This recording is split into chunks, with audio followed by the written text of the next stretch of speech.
Magandang balita dahil hindi na lamang ang mga umaabot ng 100 taong gulang ang makakatanggap ng benepisyo mula po sa gobyerno.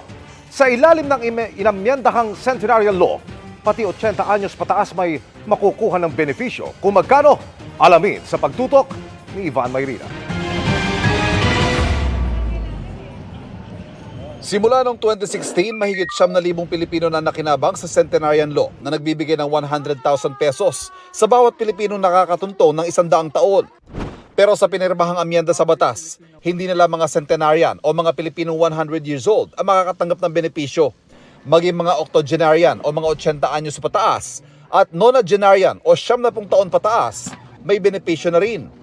Under the new law, Filipinos upon reaching the age of 80 shall receive a cash gift of 10,000 pesos in every 5 years thereafter.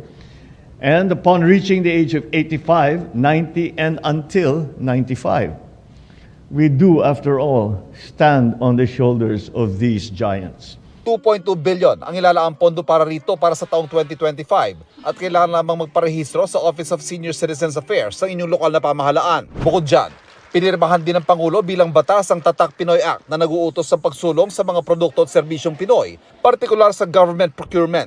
Tatak Pinoy is more than a branding exercise. It is about incubating and incentivizing great products that deserve to carry the Made in the Philippines trademark.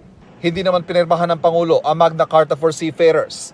Ang batas na ito ang isa sa mga paraan para makasunod ang Pilipinas sa International Maritime Rules and Standards.